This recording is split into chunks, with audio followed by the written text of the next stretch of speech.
नमस्कार दोस्तों, स्वागत है आप लोगों का हमारे चैनल मैथ्स मेकर में। तो चलिए आज का क्लास स्टार्ट करते हैं। सभी क्वेश्चन बहुत ही इंपॉर्टेंट है, आप लोग देख सकते हैं। ये भी क्वेश्चन बहुत ही अच्छा लेवल का है, नंबर सिस्टम का क्वेश्चन है, बहुत ही बेहतरीन है। और ये आप लोग देखिएगा कि एनटीपीसी में पूछा गया प्रश्न है, तो आगे आने वाले exam group D RPF constable के लिए इंपॉर्टेंट साबित हो सकता है। ठीक है, तो चलिए हम लोग स्टार्ट करते हैं पहला क्वेश्चन से। तो फर्स्ट नंबर क्वेश्चन हमारा देखिए क्या है कि तीन संख्याएं हैं, एक्स है, वाई है और जेड है। क्या क्या है? एक्स वाई जेड है, एक दूसरे से सह अभाज्य है, मतलब को प्राइम है। को प्राइम क्या होता है कि जैसे मानिए एक्स वाई और जेड ये तीनों को प्राइम है। इसका मतलब है कि अगर हम इस दोनों का एचसीएफ अगर निकालेंगे, एचसीएफ तो एक निकलेगा। चाहे इस दोनों का एचसीएफ निकालेंगे तो एक निकलेगा, चाहे इस दोनों का कोई भी दो का एचसीएफ निकालेंगे तो को प्राइम मतलब एचसीएफ एक निकलेगा। एचसीएफ एक जो होता है वही को प्राइम कहलाता है। इतना में तो कोई दिक्कत नहीं हुआ होगा। अब आगे चलिए, आगे बोला है इस प्रकार है कि पहली दो संख्याओं का गुणनफल 143 है। मतलब पहली दो संख्याएं का मतलब x गुना बाई दो संख्या है, इसका जो गुणनफल है 143 है। समझिएगा, अच्छा क्वेश्चन है और आसान है।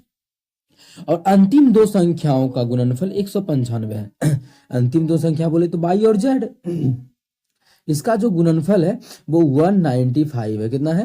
195 है। तो तीनों संख्याओं का योगफल, हमें तीनों संख्याओं का योगफल हमें जो इसमें ज्ञात करना है वो x plus by plus Z ज्ञात करना है। क्या ज्ञात करना है?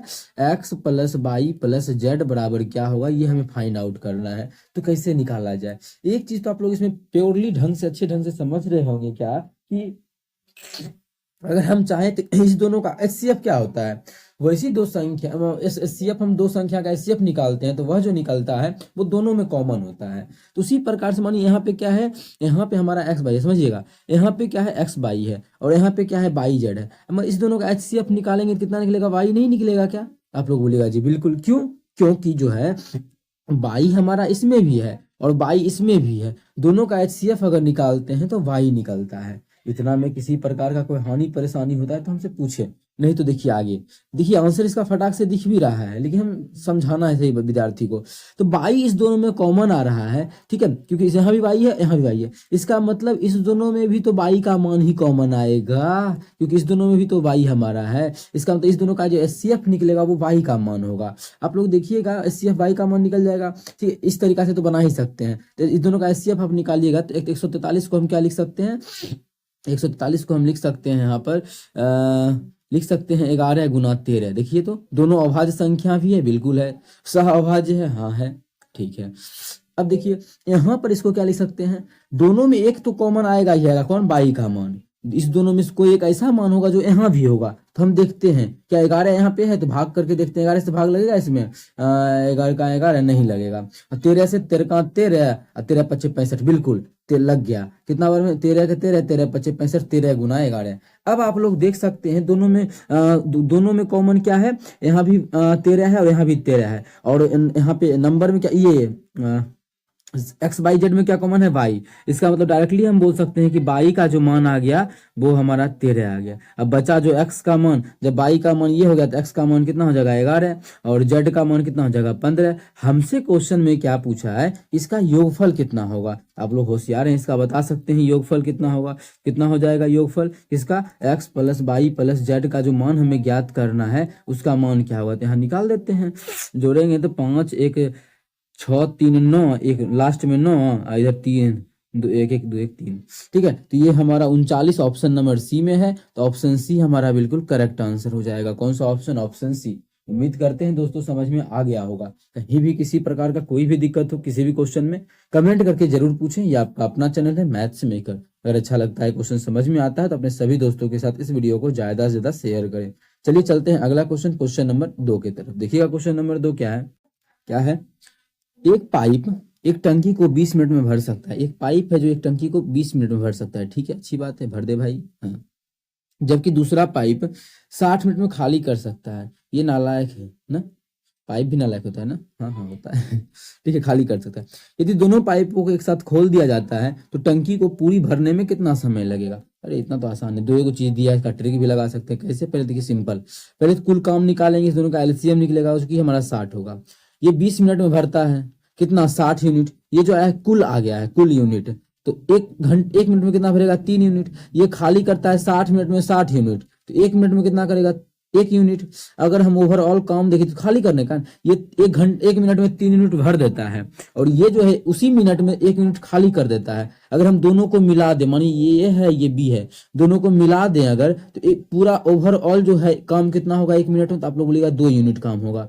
कुल है कितना काम 60 काम, और दोनों मिल के 1 मिनट में कितना काम करता है 2 यूनिट काम। तो कुल काम को कितना दिन में करेगा दोनों मिल के, कितना मिनट में 30 मिनट में। कितना मिनट में 30 मिनट में, जो कि ऑप्शन नंबर हमारा सी में है। तो ऑप्शन सी हमारा बिल्कुल करेक्ट आंसर हो जाएगा। कौन सा ऑप्शन, ऑप्शन सी। उम्मीद करते हैं दोस्तों समझ में आ गया होगा। कहीं भी किसी प्रकार का कोई भी दिक्कत हो किसी भी क्वेश्चन में, कमेंट करके पूछें, आपका अपना चैनल है। यहाँ पे आप लोग चाहते कुल काम नहीं निकालने का, दूसरा तरीका से भी बना सकते थे। कैसे, देखिए दुए को दिया है ना, तो दोनों को गुना कर दिए, कितना 60 गुना 20, यही दोनों था। बटा, बटा क्या करेंगे, अगर ध्यान रहे एक चीज आप लोगों को, अगर यहाँ पे बोल रहा है ये वो भरेगा खाली करेगा, तो दोनों को घटा देंगे। अगर दोनों भरने का रहता तो दोनों को जोड़ देते, तो एक भरने और एक खाली करने का है, तो कितना आ जाएगा 60 और 20 में एक दूसरे में घटा देंगे तो 40 आ जाएगा। ठीक है, -40 नहीं 40, यहाँ पे 2 आएगा, 2 से काटेंगे 30 आ जाएगा। देखिए आ गया 30 मिनट। तो इस तरीका से भी आया, इस तरीका से भी आया, जैसे सही लगे। दो आदमी में ये बहुत ही अच्छा तरीका है। चाहे अगर भरेगा तो दोनों को जोड़ेंगे, दोनों भरता तो एक भर रहा है खाली कर रहा है, इसलिए यहाँ पे डिफरेंस लिए दोनों का, कितना डिफरेंस। अगला, चक्रवृद्धि ब्याज पर निवेश की गई धनराशि 10 वर्ष में स्वयं की दोगुनी हो जाती है, तो समान ब्याज दर पर समान धनराशि कितने वर्ष में 16 गुनी हो जाएगी। ये अच्छा क्वेश्चन है, ये क्वेश्चन आता है सभी एग्जाम में, चाहे एसएससी हो चाहे रेलवे हो। क्या बोला है कि 10 साल में दोगुनी, अगर कोई 1 रुपया है तो 10 साल के बाद जो है 10 ईयर्स के बाद ये जो रुपया हो जाएगा दो गुना। हमें तो 16 गुना पुराना है, इसका ट्रिक बताएंगे, पहले यहाँ समझिएगा कि फिर 2 से 2 गुना कितना हो जाएगा 4, कितना दिन में, फिर 10 साल में। फिर 4 से 8 हो जाएगा, फिर दुगुना होगा ना, हमेशा दुगुना, कितना 10 साल में दुगुना। देखिए तो दुगुना दुगुना दुगुना, हम 16 पे जाना है, फिर से दुगुना, फिर से दुगुना, तो कितना साल में 10 साल में, 10 साल में फिर से दुगुना, तो 16 हो जाएगा। हमें 16 ही तो करना है। बोला कि 16 गुना कितने दिन में हो जाएगा, 1 से 16 गुना, तो कितना साल में हो गया 10 साल, 20 साल, 30 साल और 40 साल। 40 साल ऑप्शन नंबर बी में है, तो ऑप्शन बी हमारा बिल्कुल करेक्ट आंसर हो जाएगा। कौन सा ऑप्शन, ऑप्शन बी। क्या इतना लंबा जाना पड़ेगा, देखिए आज लंबा तो है नहीं, जो विद्यार्थी समझ गया होगा उसको पता चल रहा होगा कि लंबा नहीं है। फिर भी कोई विद्यार्थी को लग रहा होगा कि लंबा है, इसी चीज को एक ट्रिक पे बनाया गया है, बोला गया है कि ट्रिक है, जबकि ट्रिक नहीं है, यही चीज है। कैसे, अब देखिए क्वेश्चन में बोला है 2 गुना, पहले स्वयं का 2 गुना हो जाता है, तो 2 गुना का मतलब 2 पे पावर 1 हो जाता है, कितना साल में 10 साल में, कितना साल में 10 ईयर्स में, 10 ईयर्स में। ठीक है, 2 पे पावर 1, पावर जो है वो 1 हो जाता है, यहाँ पे देखिए 1 10 साल में। क्वेश्चन में बोला है कि 2 पे पावर 16 का मतलब कितना हुआ, 16 पे मतलब 16 का मतलब हुआ 2 पे पावर 4, तो 2 पे पावर 4 कितना दिन में हो जाएगा, 1 हुआ 10 साल में, तो 4 होगा 40 साल में। आंसर कितना 40 साल, तो तुरंत आ गया। आप लोग जैसे मन वैसे बना सकते हैं। चलिए अगला क्वेश्चन, क्वेश्चन नंबर हमारा है 4। एक साइकिल चालक 2.5 किलोमीटर की दूरी 4 मिनट 10 सेकेंड में तय करता है। समान चाल से 6 किलोमीटर की दूरी तय करने में कितना समय लगेगा। पहले तुम्हें चाल निकालना पड़ेगा। चाल बराबर स्पीड, स्पीड बराबर होता है दूरी बटा समय। क्या होता है, दूरी बटा समय। दूरी तो 2.5 किलोमीटर है, ठीक है, और बटा, अब देखिए ये मिनट है, ये सेकंड है, दोनों को मिनट में कर लेते हैं। क्यों, क्योंकि तो किलोमीटर में है, तो ऑप्शन भी मिनट में है ना, तो मिनटे कर लेते हैं, उसको घंटा या सेकंड नहीं करते हैं। बात समझ में आया ना। ठीक है, तो 4 मिनट प्लस 10 सेकेंड को मिनट में बदलेंगे, 10 बटा 60, ये भी मिनट हो गया। अब काटेंगे तो 6 चौक 24 से 25 बटा 6 क्या हो जाएगा, 25 बटा 6 मिनट हो जाएगा। मिनट ही हो जाएगा ना 25 बटा 6, तो 25 बटा 6 का मतलब 6 ऊपर चल जाएगा। ठीक है, तो यहाँ जो हमारा होगा वो 25 होगा, 26 नहीं होगा, 25 होगा। अब जैसे ही देखिए इसका दशमलव उड़ाएंगे तो यहाँ पे एक 0 आ जाएगा। जैसे ही 0 आएगा तो ये हमारा 25 से 25 गया। अब इसको काटें 6 बटा, काटेंगे नहीं, रहने देते हैं, 6 बटा 10 ही। ये जो आ गया वो किलोमीटर पर मिनट आया है। क्या आया है, पर मिनट आया है। अब चाल तो निकल गया, यही चाल से, समान चाल से, देखिए बोला है समान चाल से 6 किलोमीटर जाना है। अब समय ज्ञात करना है, तो समय बराबर दूरी बटा चाल। दूरी कितना है 6 किलोमीटर बटा चाल। चाल क्या है 6 बटा 10 किलोमीटर पर मिनट। यहाँ देखिए 6 से 6 गया तो आ गया 10 मिनट का समय लगेगा। कितना, 10 मिनट का। ठीक है, कितना समय लगेगा 10 मिनट का, जो कि ऑप्शन नंबर डी में है, तो ऑप्शन डी हमारा बिल्कुल करेक्ट आंसर हो जाएगा। कौन सा ऑप्शन, ऑप्शन डी। चलिए अगला क्वेश्चन कर लेते हैं हम लोग। ये सही है ना सब कुछ? हाँ, आंसर भी मिल गया, ठीक है। अगला हमारा है 13 कर्मागत। और हाँ, ये जो था ना होमवर्क का प्रश्न था आप लोगों का, ये होमवर्क में कल आप लोगों को हम जी दिए थे, कल या परसों 2-3 दिन पहले, उसी के होमवर्क का सॉल्यूशन आप लोग को हम यहाँ पे दे दिए, जिसका क्या आंसर आ गया है 40 साल। ठीक है, 13 कर्मागत पूर्णांकों का औसत 36 है। यदि इन 13 पूर्णांकों में से सबसे छोटे पूर्णांक के दोगुने को इन 13 पूर्णांकों में से सबसे बड़े पूर्णांक में जोड़ दिया जाए, 13 पूर्णांक से बड़े पूर्णांक जोड़ दिया जाए तो प्राप्त योगफल कितना होगा। अब देखिए क्वेश्चन क्या है, अब ऐसा नहीं करेंगे लगातार 13 को पूर्णांक का औसत 36 है तो हम मानेंगे कि एगो x होगा तो एगो होगा x+1, इस प्रकार से 13 को, तो काफी अधिक टाइम चल जाएगा। तो क्या किया जाए, तो क्या को संख्या है टोटल आप लोग अगर समझिएगा तो बोला 13 संख्या, 1 2, अगर देखें तो 1 2 3 4 5 6 7 8 9 10 11 12 13, 13 को संख्या है। अब 13 को संख्या है तो औसत जो होता है ना वो बीच वाला संख्या होता है, ये चीज आप लोगों को पता है, हम बहुत बार इस बात को रिपीट किए हैं। औसत जो होता है वो बीच वाली संख्या होती है, तो बीच में कितना आएगा 6 नंबर वाला, ये 7 नंबर वाला ना, तो देखिए 6 को इधर से खत्म और 6 को इधर से खत्म, बीच वाला ये आएगी बीच में, मतलब 36 हो जाएगा यहाँ। तो 36 हमसे पूछा है क्या, शुरू वाला सबसे छोटा का तो ये हो जाएगा, तो 36 35 34 33 32 31 और ये 30 हो जाएगा। कितना हो जाएगा, ये 30, मतलब डायरेक्टली इसमें 6 माइनस कर दिए, तो अगला क्या होगा 6 प्लस हो जाएगा, अगला होगा 6 + 42 हो जाएगा। सबसे बड़ा संख्या सबसे छोटा संख्या आ चुका है। अब बोला है इन 13 संख्या में सबसे छोटे पूर्णांक के दोगुने, इसका दोगुना तो 30 दुना कितना हो जाएगा 60, 60 प्लस ठीक है, और बड़े बड़े पूर्णांकों में जोड़ दिया जाए, बड़ा पूर्णांक कितना है 42, अगर जोड़ दिया जाए तो इनका योगफल कितना होगा, इनका योगफल 102 हो जाएगा। कितना हो जाएगा 102 हो जाएगा, जो कि ऑप्शन नंबर पहला ही है, तो पहला ऑप्शन आप लोग करेक्ट कर सकते हैं। चलिए अगला क्वेश्चन कर लेते हैं, क्वेश्चन नंबर 6 क्या है, एक धनराशि को 4 सदस्य ए बी सी और डी में इतना के रूप में बांटा गया है। ए बी सी और डी कितना में बांटा गया है, ये लिया है 4 हिस्सा, ये लिया है 7, ये लिया है 9 और ये लिया है 3, इस प्रकार से इसमें बांटा गया है। यदि सी और डी इससे 700, ठीक है क्या बोला है समझिएगा, सी को अभी आ जा, हाँ सी को डी से 720 रुपया अधिक मिलता है, सी को डी से क्या है ये 720 रुपया अधिक मिला है। यहाँ पे देखिए सी कहाँ है, सी यहाँ है और डी यहाँ है, तो सी ऐसे भी दिख रहा है कि सी को अधिक मिला है, देख सकते हैं सी को अधिक मिला है ना, आप लोग बोलिएगा कि बिल्कुल सी को अधिक मिला है। कितना अधिक मिला है, 6 अधिक मिला है सी को, एक्चुअल में 6 अधिक नहीं, एक्चुअल में बोला है कि 720 रुपया अधिक मिलता है। कितना 720, यहाँ जैसे ही काटेंगे तो एक अनुपात का मान निकल जाएगा, बर 6 के 72, 120 रुपया। हमें निकालना है डी का हिस्सा, कितना डी का हिस्सा, तो डी का हिस्सा कितना है 3 अनुपात में है, कितना है डी का हिस्सा अगर देखा जाए 3 अनुपात में है, एक अनुपात का मान 120, तो 3 अनुपात का मान क्या होगा 12 36, 360, कितना हो जाएगा 360, जो कि ऑप्शन नंबर बी में है, तो ऑप्शन बी हमारा बिल्कुल करेक्ट आंसर हो जाएगा। कौन सा ऑप्शन, ऑप्शन बी। उम्मीद करते हैं दोस्तों समझ में आ गया होगा, कहीं भी दिक्कत हो तो जरूर पूछिए, ये आपका अपना चैनल है मैथ्स मेकर, ठीक है। चलिए अगला क्वेश्चन पे चलते हैं, हमारा क्वेश्चन नंबर 7 है। क्या है क्वेश्चन नंबर 7 देखिएगा, ठीक है, अच्छा क्वेश्चन है, देखिए क्या है। एक विक्रेता किसी वस्तु के अंकित मूल्य पर 30% की छूट देता है, मतलब अंकित मूल्य कुछ ना कुछ होगा, तो मान लेते हैं अंकित मूल्य 100 है, 30% का छूट दिया, तो छूट देने के बाद क्या करता है, कोई भी बेचता है, इसका मतलब एसपी का बात कर रहा है। अब 100 का 30% 30 होता है, जब 30 रुपया छोड़िए दिया, 30% छोड़ ही दिए, तो बेचेंगे कितना में 70 में, तो बिल्कुल आगे। फिर भी वह 10% का लाभ कमाता है।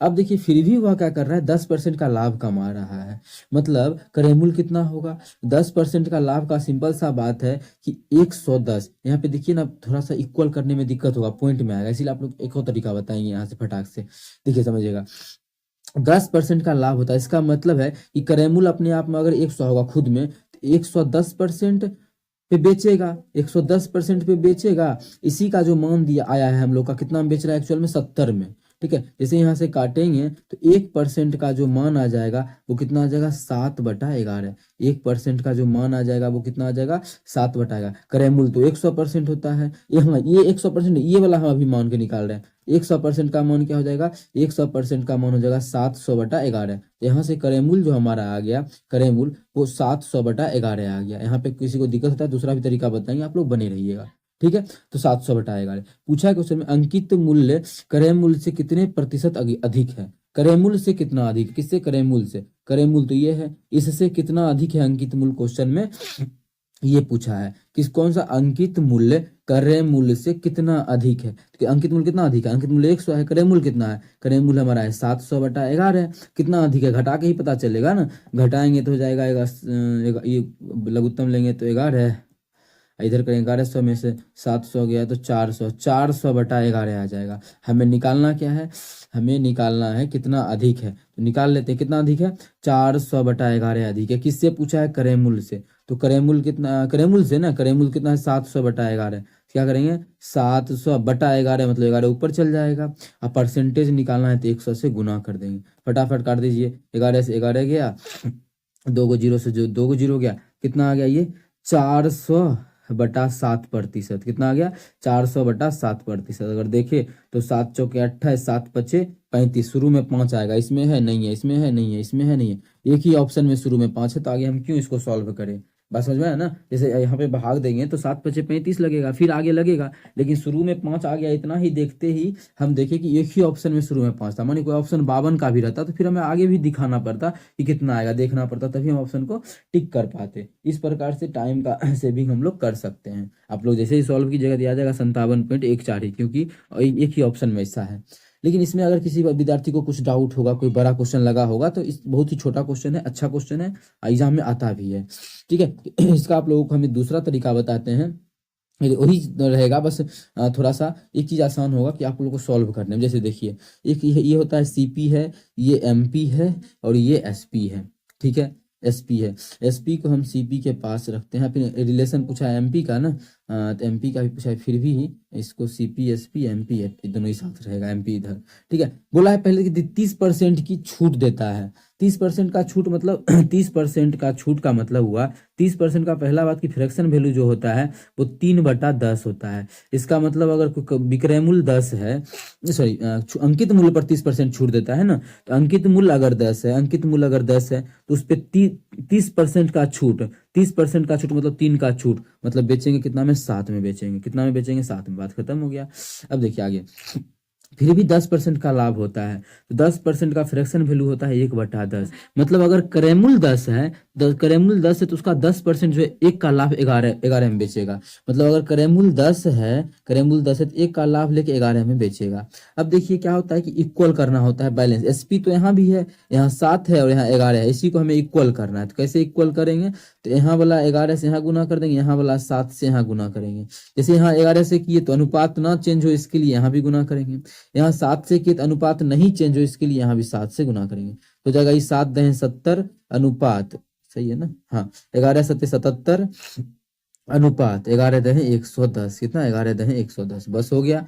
अब आप लोग सॉल्व कर लीजिए। तो बोला क्या है यहाँ पे, अगर पढ़े क्वेश्चन तो बोला अंकित मूल्य जो है क्रय मूल्य से कितना अधिक है। तो क्रय मूल्य से कितना अधिक है, क्रय मूल्य 70 है तो अंकित मूल्य 110 है। कितना अधिक है, 40 अधिक है। कितना अधिक है, 40 अधिक है। क्वेश्चन पूछा है किससे, क्रय मूल्य से। क्रय मूल्य कितना है, 70 है, प्रतिशत निकालना है तो 100 से गुना करेंगे। आप लोग देखे होंगे वहां भी इतना ही आया था, 0 से 0 गया, यह गया 400 बटा 7, 7 पचे 35, यही बोले थे कि 57.14। जैसे ही 7 पचे 35 आया, शुरू में तो 5 आ गया, शुरू में 5 है, क्यों ऑप्शन में है, ऑप्शन डी में। आप लोग देखे होंगे कितना आसान तरीका ये भी है। तो जैसे आप लोग को सॉल्व करना है कर सकते हैं, सभी चीज आप लोग के सामने है।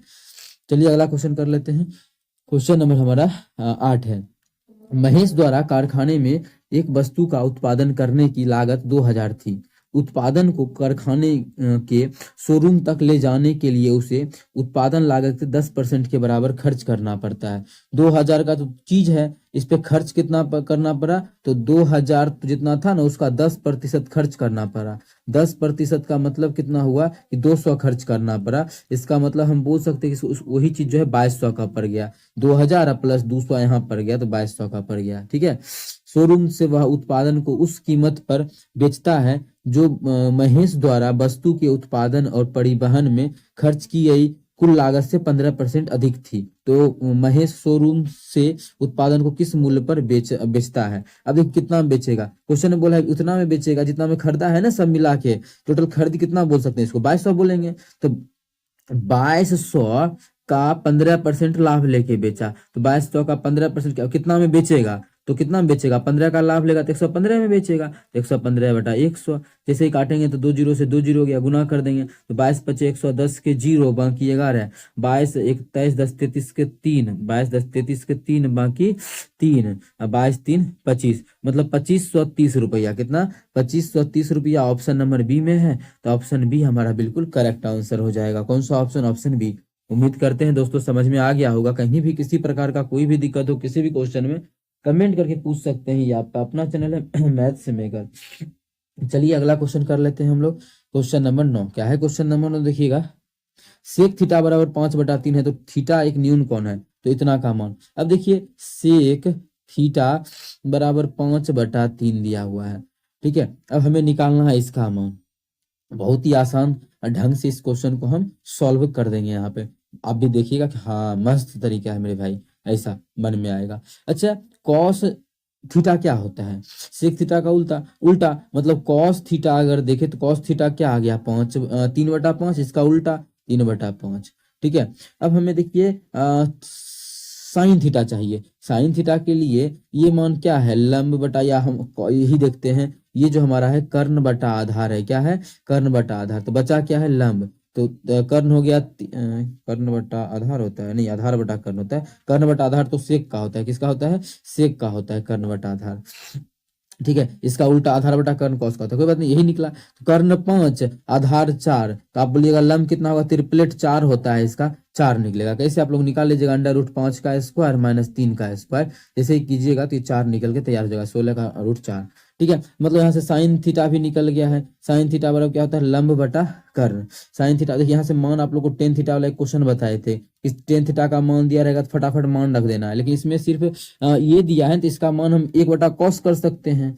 कॉस जैसे ही करेंगे तो फिर सिर्फ कॉस ही आएगा, फिर हम मान और लाएंगे कहाँ से, ना साइन का आएगा ना किसी का, इसलिए निकालना पड़ रहा है इसमें। तो साइन थीटा बराबर लंब बटा कर्ण होता है। आप डायरेक्ट मान नहीं पुट कर दे क्या, कितना लंब जो आ गया उसको हटाते हैं, यहाँ रख देते हैं, लंब आ गया 4, कर्ण तो हमारा 5 है। अब हमें क्या ज्ञात करना है, 3 टेन थीटा। टेन थीटा क्या होता है लंब बटा आधार, टेन थीटा क्या होता है लंब बटा आधार, लंब कितना है तो आप बोलेगा लंब 4 निकाले हैं, आधार क्या है 3 है, -5 कॉस थीटा, कॉस थीटा तो निकल चुका है कितना 3/5, सब कट जाएगा। आप लोग होशियार होते तो यहीं पे मने मन काट लेते हैं इसको, ठीक है।